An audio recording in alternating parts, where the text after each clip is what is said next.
तिन्हेवाडी खेड येथे बुधवारी उपमुख्यमंत्री अजित पवार यांच्या अस्थिकलश रथाचे भावनिक वातावरणात आगमन झाले. राष्ट्रवादी काँग्रेस पक्षाच्या अधिकृत उमेदवार अश्विनीताई राजू शेठ पाचारणे यांच्या हस्ते अस्थिकलशाचे पूजन करण्यात आले. यावेळी शालेय विद्यार्थी, ग्रामस्थ आणि पक्ष कार्यकर्त्यांनी मोठ्या संख्येने उपस्थित राहून दर्शन घेतले आणि श्रद्धांजली वाहिली.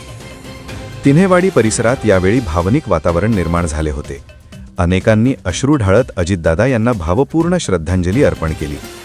अस्थिकलश रथाचे आगमन झाल्यानंतर उपस्थित नागरिकांनी दर्शनासाठी आवर्जून उपस्थिती लावली.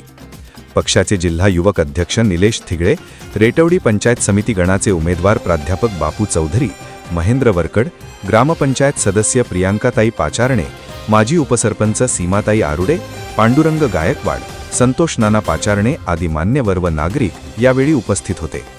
सर्वांनी एकत्र येऊन अजित पवार यांच्या स्मृतीला अभिवादन केले. अजित पवार यांच्या अकाली निधनानंतर त्यांच्या अस्थिकलशाची महाराष्ट्रभर यात्रा सुरू आहे. विविध जिल्हे आणि गावांमध्ये अस्थिकलश रथ नेले जात असून लाखो कार्यकर्ते आणि नागरिक भावपूर्ण श्रद्धांजली वाहत आहेत.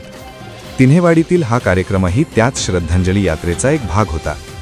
राष्ट्रवादी काँग्रेसचे कार्यकर्ते आणि स्थानिक नागरिकांनी या कार्यक्रमाचे आयोजन भावपूर्ण पद्धतीने केले.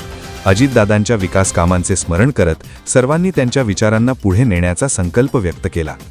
अजितदादा अमर रहेच्या घोषणांनी परिसर दणाणून सोडला. महाराष्ट्राच्या राजकारणातील एका दिग्गज नेत्याला आजही जनतेतून मोठ्या प्रमाणात प्रेम आणि आदर मिळत आहे.